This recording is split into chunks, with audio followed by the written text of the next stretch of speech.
मुस्कुराहट को देख लिया, जिसने भगवान की रूप रंग को देख लिया, वो संसार भूल गया, वो संसार भूल गया और भगवान का ऐसा दीवाना हो गया फिर। इसीलिए तो मीरा कहती है, मेरे तो गिरधर गोपाल दूसरो न कोई, जाके सिर मोर मुकुट मेरो पति सोई। अरे भगवान का जो देख लेगा भगवान को दीवाना हो जाएगा। और यही बात तो सुल्ताना बेगम कहती है। सुल्ताना बेगम हज करने के लिए जा रही थी। कहाँ जा रही थी? हज करने के लिए। और रास्ते में जब वृंदावन पहुंची सुल्ताना बेगम, वृंदावन में जब बांके बिहारी की मूर्ति को देखा, जब उसकी नजर बांके बिहारी पर पड़ी, तो सुल्ताना बेगम बांके बिहारी को देख करके खड़ी की खड़ी देखती रह गई, खड़ी खड़ी देखती रह गई। और उसके हृदय से एक शब्द निकल पड़ा वाणी से। क्या? सुल्ताना बेगम कहती है क्या? सुनो दिल जानी मेरे दिल की कहानी तुम, अरे दस्त हो बिकानी बदनामी भी सहूंगी मैं। देव पूजा ठानी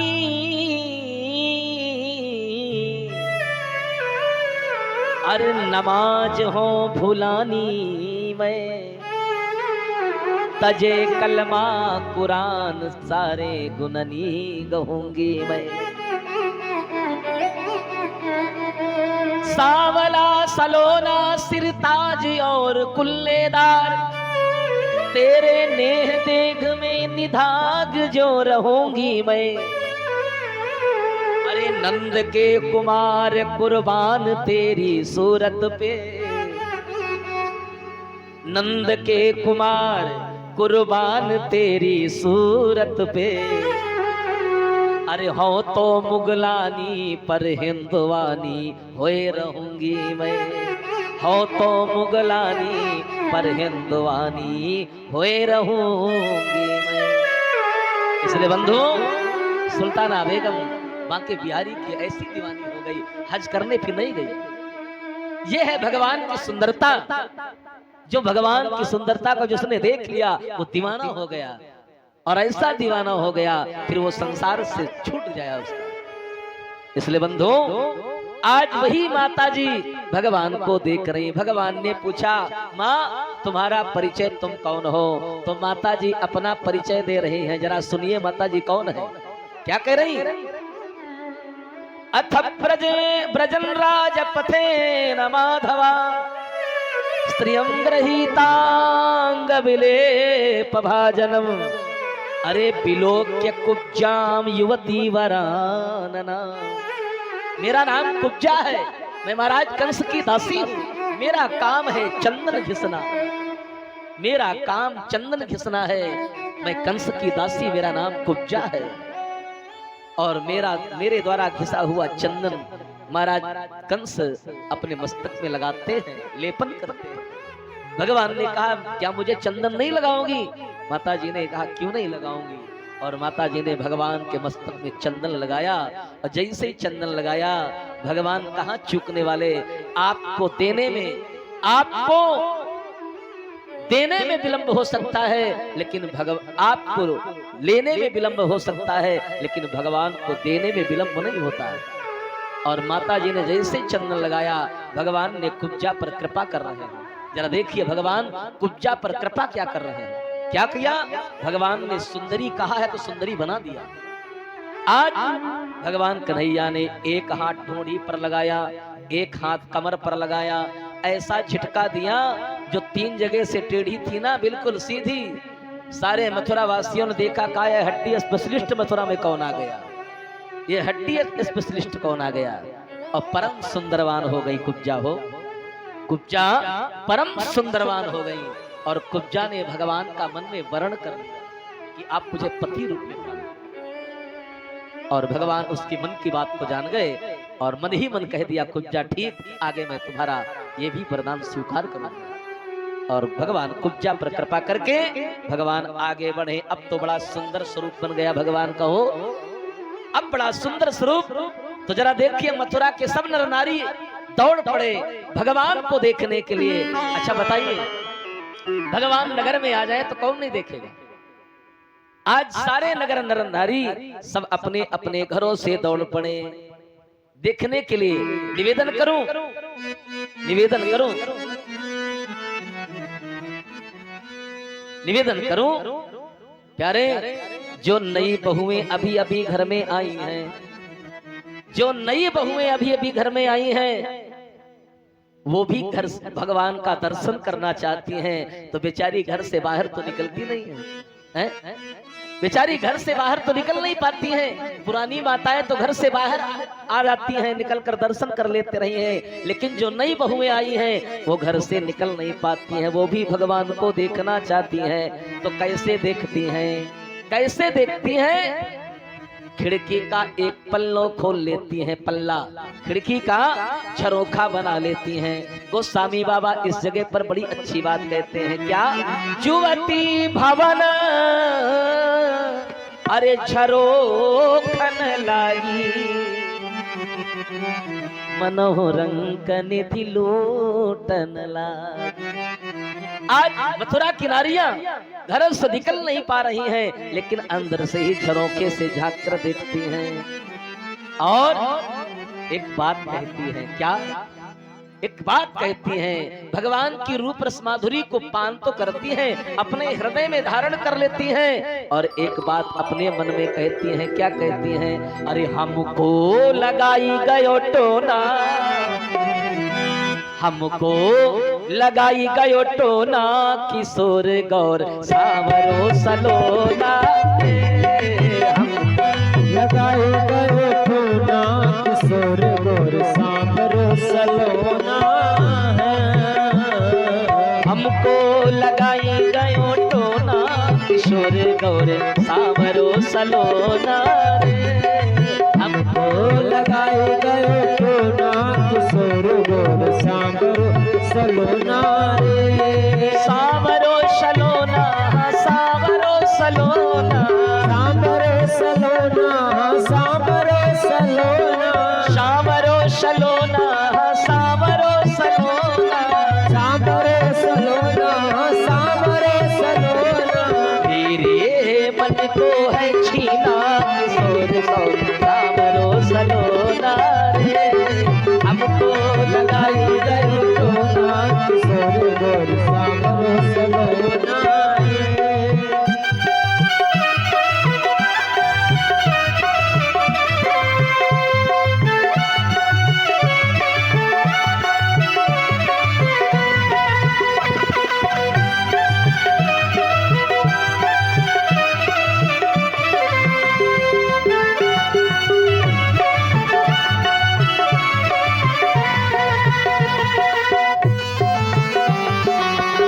हरि बोल।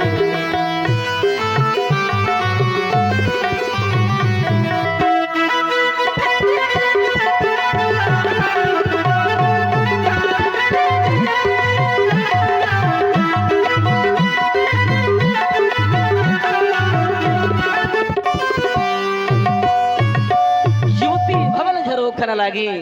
प्यारे बंधुओं, यही बात कहती हैं कि और अब भगवान आगे बढ़े।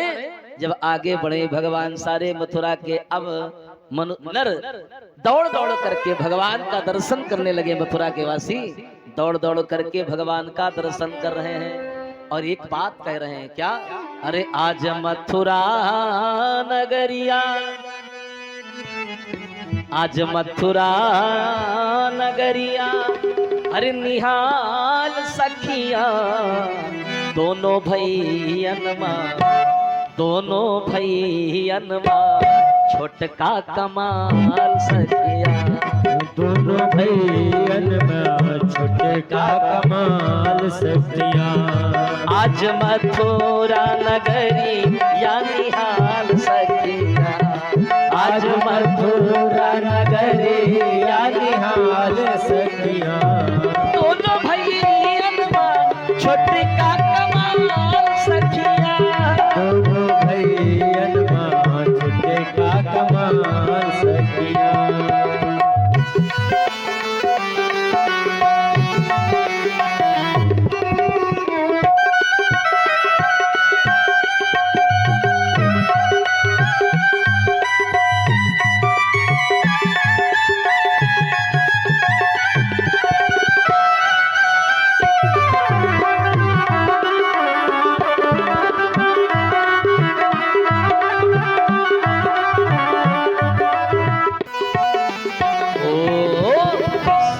बड़ी मौरिया कुंडल सोहे कनवा।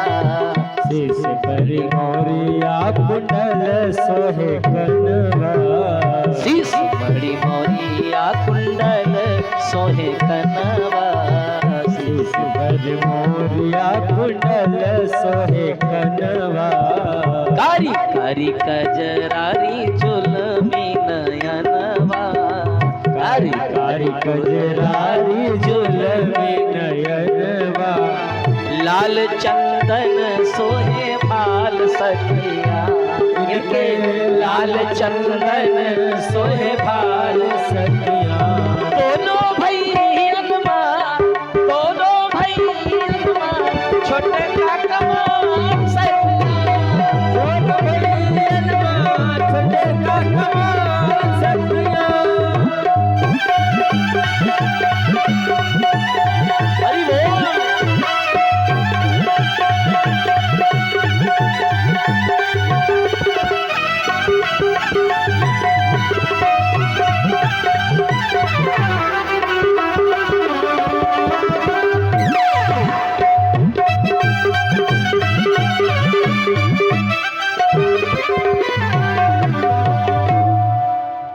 इसलिए आज मथुरा नगर धन्य हो गया।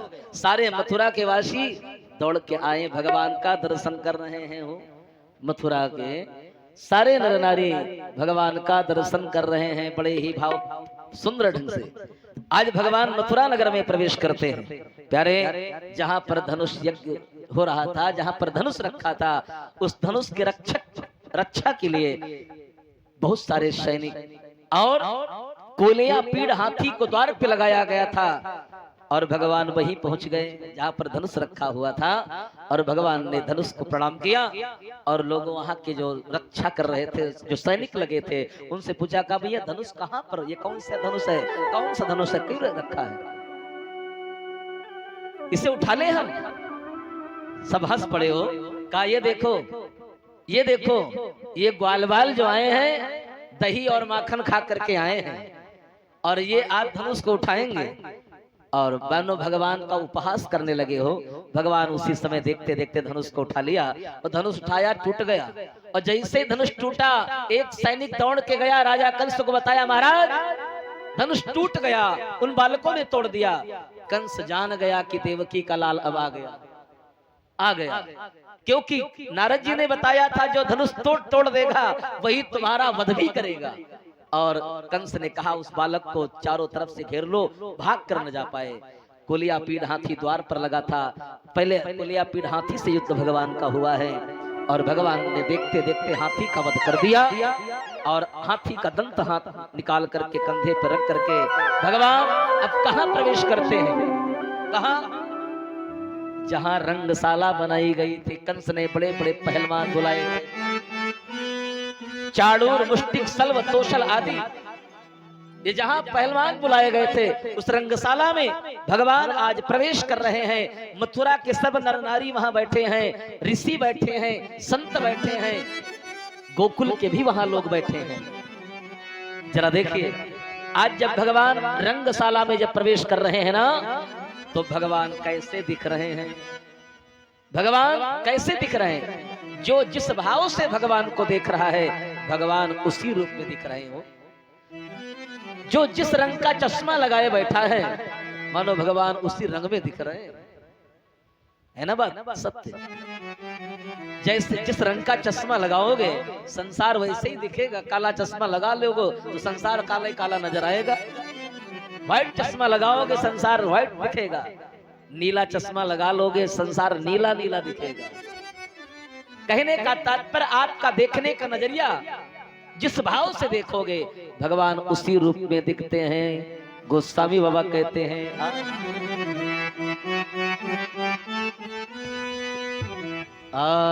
अरे जाकी रही भावना जैसी, जागी रही भावना जैसी, जाकी रही भावना जैसी, जागी रही भावना जैसी, प्रभु मूरत देखी तीन तैसी, प्रभु मूरति देखी तीन तैसी, जाकी रही भावना जैसी, जागी रही भावना जैसी।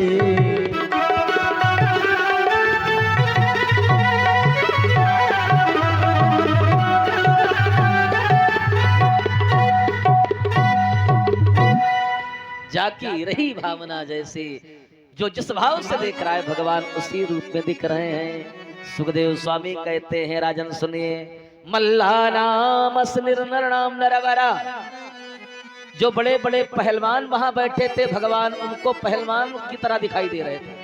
और स्त्रीणाम स्मरो मूर्तिमान, जो वहां मथुरा की नारियां बैठी थी उनको साक्षात भगवान कामदेव के समान दिखाई दे रहे थे। और गोपानाम स्वजनों सताम क्षितिभुजा, भगवान जहां जो भगवान के जो गोप बैठे थे भगवान उनको सखा के रूप में दिखाई दे रहे थे। और मृत्युर्भोज पतेर विराट विदुषा तत्वं परम योगिना, राजा कंस साक्षात भगवान राजा कंस को काल की भांति दिखाई दे रहे थे। राजा कंस को भगवान बिल्कुल काल की भांति दिखाई दे रहे थे। और जो वहां योगी जी बैठे थे, संत बैठे थे, उनको भगवान योगियों की तरह दिखाई दे रहे थे। जो महात्मा संत बैठे थे, जो तात्विक ज्ञानी बैठे थे, इसलिए भगवान जो जिस भाव से देख रहा था भगवान उसी रूप में दिख रहे थे।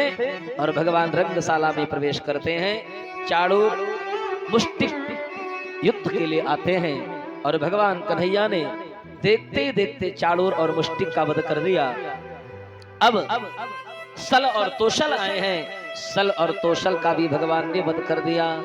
राजा कंस के पास जितने कंस ने पहलवान बुलाए थे सब एक एक करते आए हैं और भगवान सबका उद्धार करते गए। अब जितने पहलवान बुलाए थे सब तो धराशायी हो गए, मर गए। अब क्या करें प्यारे सज्जनों, अब स्वयं राजा कंस सिंहासन से खड़ा हो गया, हाथ में तलवार ले लिया, खड्ग ले लिया और कन्हैया भगवान की तरफ दौड़ पड़ा। कहा, ठहर जा, देवकी का तू ही आठवां लाल है।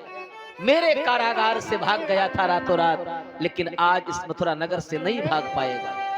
और कंस दौड़ पड़ा भगवान को मारने के लिए। भगवान कन्हैया इधर रंगशाला से कंस की तरफ दौड़े हैं, कंस भगवान की तरफ दौड़ा है। और भगवान पहुंच करके राजा कंस के बालों केसों को पकड़ लिया और बालों को पकड़कर खींचते हुए उसी रंगशाला में लाए हैं। और रंगशाला में जब लेकर आए तो भगवान कन्हैया वक्षस्थल पर बैठ गए कंस के। कंस हंस पड़ा, मुस्कुराया और कंस ने एक बात कही। कहा, ये बताओ तुम कितने बड़े चोर हो, मैं अभी तक ये नहीं जान पाया। इतना सख्त मेरा पहरा था, इतना सख्त मेरा पहरा था, यहां तक कि मच्छर भी एक प्रवेश नहीं हो पाता था, ना निकल पाता था। और तुम मेरे कारागार से रातों रात कैसे निकल गए? तुम कितने बड़े चोर हो? भगवान कहते हैं, मैं चोर नहीं हूं, मैं चोरों का सरदार हूं। मैं चोर नहीं हूं, मैं चोरों का सरदार हूं। कैसे कैसे? सुनिए, ब्रजे वसंतम नवनीत चौरम, मैंने ब्रज में मक्खन चुराया और गोपांगनानाम चतुकूल चौरम, गोपिकाओं के वस्त्रों को चुराया और अनेक जन्मार्जित पाप चौरम, मैं जन्म जन्मांतर के पापों को भी चुरा लेता हूं। तो इसीलिए तो भक्त कहते हैं चौराग्रगण्यम पुरुषम नमः। भगवान कहते मैं चोरों का सरदार हूं। इसलिए प्यारे बंधुओं, कंस ने कहा अच्छा सत्य बताओ, तुम्ही देवकी के 8वें लाल हो ना? कहा हाँ मैं ही 8वां लाल हूं, ये सत्य है, मैं ही 8वां लाल हूं। इसलिए कंस अब देखिए महाराज कंस का वध होने जा रहा है। महाराजा कंस का वध होने जा रहा है और वध भी हो रहा है, तो भगवान कंस का उद्धार कर। निवेदन करूं, व्यास जी कहते हैं कि कंस ने ऐसी भक्ति किया है ना कि आज तक किसी ने ऐसी भक्ति किया ही नहीं। क्यों?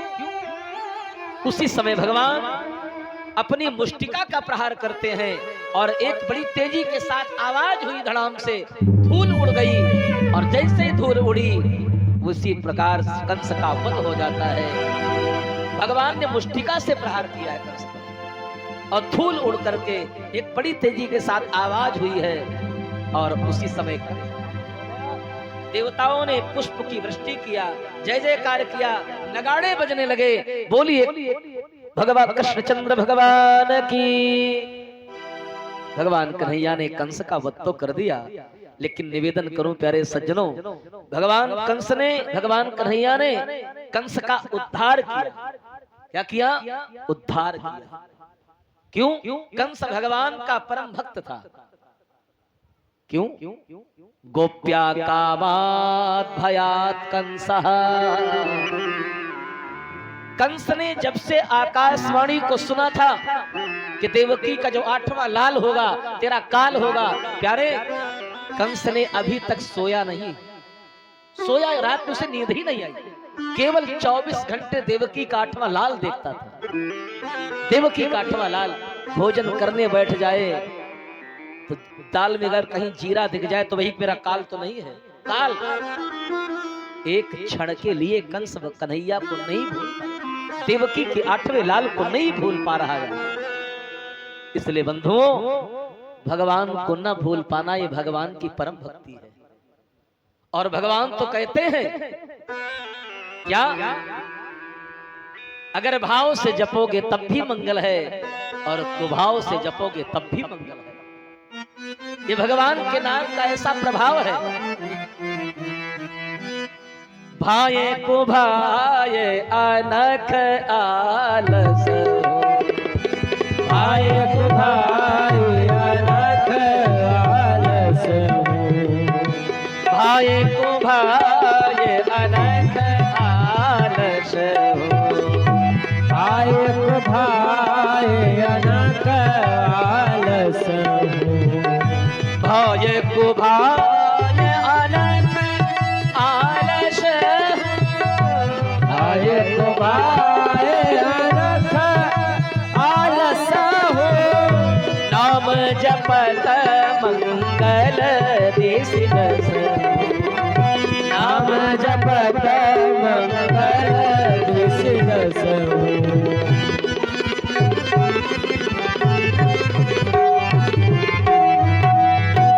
भगवान का ऐसा नाम है प्रभावकारी, महिमाकारी।